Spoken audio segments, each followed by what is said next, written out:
Abii nagaa. Gadaan nagaa. Gadaan wajjin nagaa. Fulaan hojii cuftee nagaa. Waan jajjabduu lafa baane waan kana malee qabaan dasa kan agarsiisan jedhu waaqa galatii waaqa hambatiin. Waan hafee lechuu waaqa karaa nagayaati nu qopheessin. Waan cufitti qophaa'ulee jirra waaqni waan jala haadha gahu. Waaqni waan hin jiraatin kan dhage. Eebbifanne waaqni waan dhagahu. Rabbi nagaan waa guutu. Oromiyaa tokko rabbi tolchita rabbi fiixan nu abaasu. Aadaa teenta nu guldeemtalee rabbi nu ababalleessu. Awarra ammaan tan aadaa tan tarreessa tallee amma torbaan dhufu rabbi nagaan nu obbaafachu. Rabbi nagaan nu obbaafachu. Nu hamtuu namaan qabnu hamtuu ta'een qabullee rabbi nurraa haa qabu. Rabbi nurraa haa qabu. Nu nam tokkollee hin barbaannu aadumteen deemsifanna aadaan ta'een jechuun eenyummaa namaati namni eenyummaa ofii hin beekne. Waan olee buluun beeku rabbiin duraan nu haa deemsisu. Rabbi duraan nu haa deemsisu. Dhaabteen tagalti adda bilisummaa Oromoo tallee rabbi lafaan nu haa dhaabu. Oromiyaa guutuu tokko taatellee rabbi gammachuu nu haa godhu. Rabbiin diqqa nu haa guddisu. Guddaa rabbi nu haa bulchu. Nagaan nu oolchi nagaan nu haa bulchu. Amma ammataa nu irraa qabu. Bobbaasee nu haa galchu. Galli nagaa haa ta'u. Gaaddisa irraa geenye kan gaaddisa nagaa nu haa taasisu. Hajaadhaa wal geenya hajaa tana rabbi nu haa guutu. Torban irraa hajaa qabna rabbi hajaa tana isa wajjin ta'ee nu haa gargaaru. Ilma Oromoo hunda haa gargaaru. Biyya abbaa keenyatti gallee nama kabajatu rabbi nu haa taasisu. Karaan baname rabbi nama galee biyya ofiitti kabajatu nu haa taasisu. Warra galees rabbi nagaa haa godhu. Hajaa teenya rabbi nu haa guutu. Aleele. Irreechi siniif maali kan jedhu akka nam tokkooti maal irratti argitu irreechi akkamitti ibsitu? Irreechi gada Oromoon kutaa 11tti bultu. Gadateen aadateen gada jechuun war heeraaf seer qabu war gada qabu ka gadaan mujju qabu ka heer kanaan bulu ka seer kanaan bulu ka aadaa tanaan bulu aadaan teentuun aadda jabdu aada nam cunqursituu miti aadaa nam ijjeeftuu miti aadaa nam jibbituu miti aadaa nam annamtu ka diqqaaf guddaaf jala qabdu ka yoo ati beelofti bishaan sii kennitu ka yoo ati beelofti nyaata sii kennitu aadaa abbaa gadaa jedhani aadaan tun aadummaa addunyaanuun beetti aadaa guddoo ganni gannaan irreessi qabdu ka ganni gannaan gada naannoo irraa qabdu ka akkana kanaa jechuudha aadaan tun. Tole amma naagaletti irreecha jechuun aadaa Oromoon qabdu keessa aadaa Oromoon itti uumama galateeffatu aadaa ittiin akkuma jedhame bara darbee geggeessanii bara haaraatti simatan aadaatti waaqayyoon galateeffatan aadaa Oromoo hundaati. Yogguu aadaa jennu Oromoon hunduu waaqattamanii waan buluuf amantii hundiyyuu waaqayyoon galateeffachuu aadaa godhatee waan itti waaqayyoon galateeffatu jedheen fudhaa. Irreecha jechuun duuba afaan Oromootti koo gargarii leen gurti. Irreecha jechuun karaa keenyatti dhibaayyuu tan dubru fuudhanii bartii naftu hoolaa ni nafu hoolaa muudanii dubru muudanii itti gabbanii marra buqqisanii afaan bisaanii gaddeemanii waaqa kadhatan. Maafi dhibaayyuu jechuun irreecha jechuu afaan Oromootiin ka deebisanii mari'atan. Akka hubannoo kiyyaatti irreecha jechuun yeroo waqtiin yookaan siiziniin jaan kun jijjiiramee Oromoon karaa birraatirraa gara waa hidhaatti yoo jijjiiramu kanatti kan dhufu kun ammoo gara Oromoon dukkanaatirraa yookaan ganna keessaa bahee gara birraatitti hoggaa deemu Oromoon kan waaqa isaa itti galatoonfatu rabbii isaa galatatti galchu yaa rabbi bagaa gizii yeroo tanaan nu geesse birraa kana birraa nagaa nu godhi jee Oromoon kan galatatti galfatu galata kana keessa aadaadha wannitti aadaa namni illee sababa itti walitti dhufu qaba sababa namni walitti dhufee waliin waan tokko waliin ayyaaneeffatu haa itti wal baratu. Irreechi mallattoo aadaa keessaa tokko Oromoon aadaa hedduu qabdi aadaa san keessaa irreechi immoo isa tokko jechuudha. Amma yeroo ammaa kanatti immoo wanta Oromoo tokko godhu keessaa tokko irreechi. Oromoon bakka adda addaatti walitti dhufee irreecha irratti wal argee yaada wal jijjiiree wal hubatee tokkummaa isaa mirkaneeffatee bakka inni itti addaan galuudha. kanaaf irreechi institution qabnu tokko nu godhu keessaa isa guddaa tokko edeen fuudhanii irreechi mallattoon Oromoo qabdi keessaa isa tokko irreechi gabaabinumatti bari tokko yoo dhufu quufaan dabra bonaan dabra gammachuun dabra gaddaan dabra waan cufaan dabra waan galee dabre kan cufayyu Oromoon ka ittiin agartee baga waaqii waggaa kanaan nu ga'e waggaa waan amtuu bar kana biru dabarsee kanallee nu ga'a jedhee ittiin waaquu fi kadhatee waaquu fi itti galateeffatu jechuudha. Maal fayyada biyya fagoo ta'anii waan ofii aadaa ofii akkas kabajuun kun maali faayidaan isaa? Nuyi dhugas jiraannu nuyi ofuma keenya akka Oromootti biyya fagoo jirra biyya Oromiyaa keessa jirra Austraaliyaa jirra dhugas jiraannu jireenyi keenya asii inni guddaan nuyi uummata keenya biyya jiruu fi calaqqisa uummata sanaa ta'uu maal fakkaata asitti mul'isu qaba ijoollee asitti guddataniifis uummanni nuyi keessaa dhufne sun maal fakkaata aadaa akkamii qaba jireenya akkamii qaba seenaa akkamii qaba karaa dabarsinuudha. Kanaafittu uumamaan uummanni keenya achi Oromiyaatti kabajates nummoo bakkuma jirrutti waan uummanni keenya achi godhu fakkeenya sana taane yookaan immoo reflection uummata keenya taane ijoollee asitti guddattuu fi saba keessa jiraannu kana agarsiisu seenaa uummata keenya barsiisu eenyummaa keenyas akka hin irraanfannee fi irreecha aadaa keenya goone kabajnaa jechuudha. Kanaaf hawaasni Oromoo biyya Austraaliyaa keessa jirru biyya adda addaa faca'ee jiru waan biyya isaa keessatti ta'aa jiru yaadachuuf dhaloota dhufutti immoo dabarsuuf biyya keessa jirru kanas immoo eenyummaa keenya seenaa keenya agarsiisuu fi irreecha kabajnan jechuudha. Nu baqannee biyyaa baana malee nu Oromummaa aadaa keenya hin beeknu. Aadaan tantee yoo himnummaa keeti. Yoo nu amma aadaa irreessa kana nu amma torbaan dhufu gooni ferenjiin cufti dhufe nu waliin deema oolee waraabbata aadaa kan nu dhiise adiinuun fedha aadaa teenne tana. Aadaa teenne tanaa fi seeraa feerii keenya ka gadaa kunarra addunyaa guutuun jira. Malee waan amma laaftuun laallu miti. Aadaan nama biraan hafu.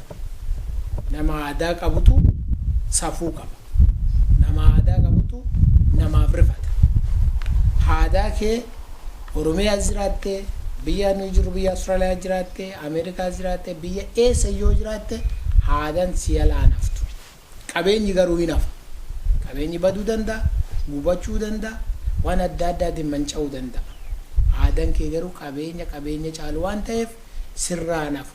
Aadaa jechuun waan jajjabdu diqqaa itti guddisan afaan ofii jedhu dhowwu guddaan waan duri dabreetiin jedhe jedhu akka inni hin deemu kan wanni walti nam deebiseetiin jedhu aadaa aadaan diqqaa guddan jedhu aadaan tunin waan miilul fooyedha booranii aadaan waan miilul fooyedha akka kijibiin ariifataa jedhan aadaan miilul folaana deemteedha aadaa wanni sun dhugaanii warra itti galan jedhanii galati waaqan badin waaqan gulu bay amma tan gaddeemne addi bilisummaa Oromootti galte amma tan lafa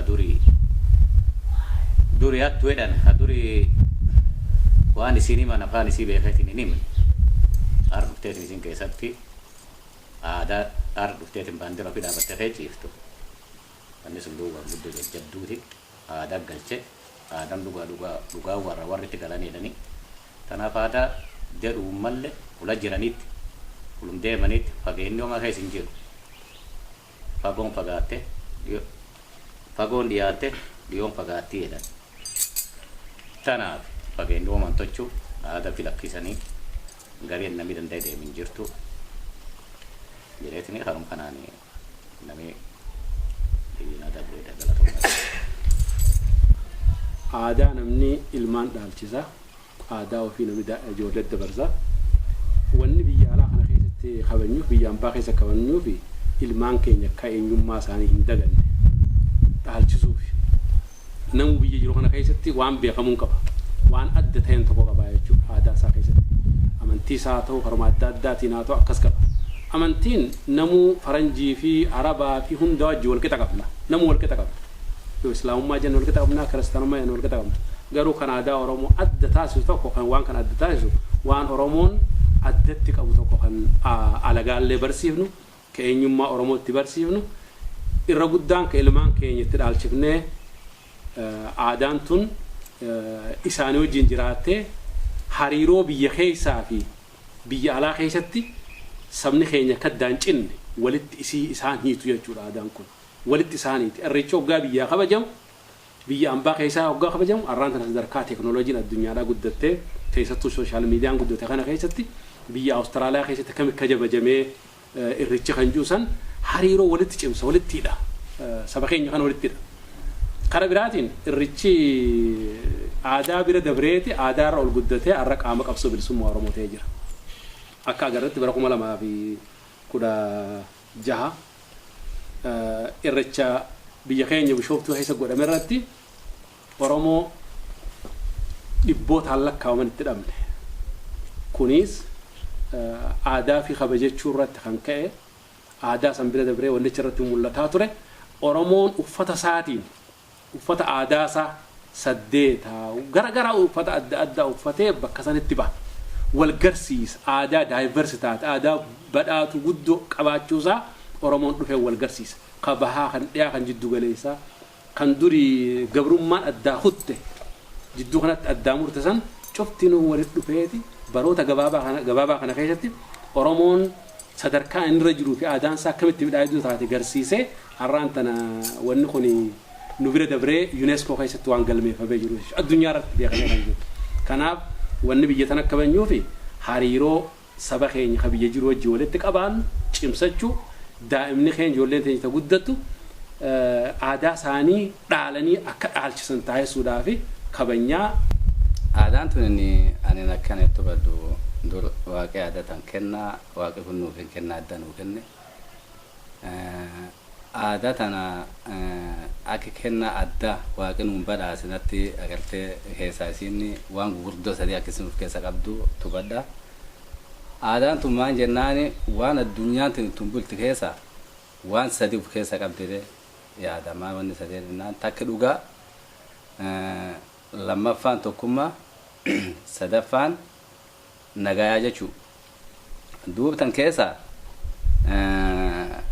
diini kun waan inni barkana aga ganna guddaa keessatti waan inni haala qabsoo teennaa keessalleetti waan isaan irratti hojjetaniin beektaa qabsoo teennaa bifa addaatiin diigee bittinneessee bakka 5 addaan facaasaa ture ammoo aadaa teenne tana akkuma qabsoo teenne tochuuf yaalii godhee hin dandeenye irraa agartee hin dadhabee hin taanee fi maan jennaan dhugaa of keessaa qabdi tanaa fi tokkuma of keessaa qabdi tan waan taatee fi ata'u qabsoon teennaa fi agartee tattaaffii kanaan dur godham keessatti qabsoon teenna mata mana baafachuu dadhabdee rakkachaa turte aadaa tanaaf ammoo diinii agartee mata mana baafachuu nu dhowwuu hin dandeenye odi diinii taa'ee nu qoxxisuu waggaa dabre akka jaaluma barbaadu namni kumaatamaan lubbuu isaatti dhabe ataatuuti ammoo dhugaan isiin sadee wanni sadeen ibsiin of keessa qabdi kan keessatti namni dhugaa malee jiraachuu hin danda'u. Nuti Oromoon gosguddo lafatteen nam guddaa qabna garbummaa ganni 100 irra ture namni amma garbummaa tayyoo afuur irra baafata namni cufti garaadaa ofiittu ta'a aadaan irreessa bal'achuu qabdi Oromiyaa kutaa 11 wal ga'uu qabdi.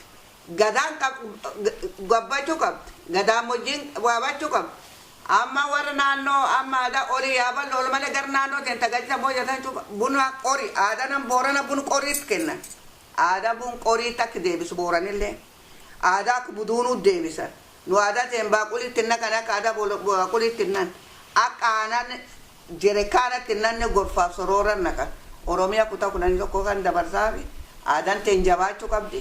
Aadaan tenne eenyumateenna aadaan tun tapha Oromoon ittiin bulte seera feer gadaatiin bulta. Aadaa seera feer gadaatiin waan bulluuf aadaan nu boritti bulluu taana ta gadaan harka qabduu taana tun dura deemuu qabdi bal'achuu qabdi yoo aadaa tan namichi itti kufee bal'isellee dachiin teenna bal'oo Oromiyaa. Kanaafuu aadaan tenne itti kufuu qabdi dur malee dudduuba deebiin qabdu galatoomaan dhaamoo funaana kan qiyyaata. Hojjechuudhaaf walii tumsuudhaa fi tokkummaan hojjechuuf yeroo godhan waan ta'eef qabsoo irreechi waggaa darbe hunda keessa dabarsettuu injifannoo galmeesse tokkummaa Oromoo mirkaneessee waan jedhutu natti dhaga'ama. kanaaf bara dukkana darban kana keessatti yeroo Oromoon afaan wal wallaalee bakka adda addaatti qoodamee turetti Oromoonni bakki inni waltajjii tokkitti inni qabu walitti dhufe tokkummaa isaa ibsataa ture bakka irreechaa kana ture. Bara kana garuu hundi sunuu fiixaan bahee Oromoonni bakka tokkotti walitti dhufanii biyya isaanii irratti wal arganii tokkummaa biyyaa tokkummaa seenaa duwwaatu hin ta'in tokkummaa siyaasaa illee yeroo isaan tolfataa jiran waan argaa jirruu fi irreechi baga siin nu geessee baga nu gammachiifte jechuun barbaada. Haaluma kanaan gaa Oromoonni biyya Awustiraaliyaa keessa jirtan xiqqaa fi guddaan dhiiraa fi dubartiin bakka irreechi kun itti kabajamu irreechi baranaa keessattuu irreecha addaati akka obboleeyyan kiyya jedhan irreecha addaati. Irreecha seenaa qabsoo bilisummaa Oromoo keessatti seenuma Oromoo keessattuu haraga bareedaadhaan godhame barana agarra arkaa jirra.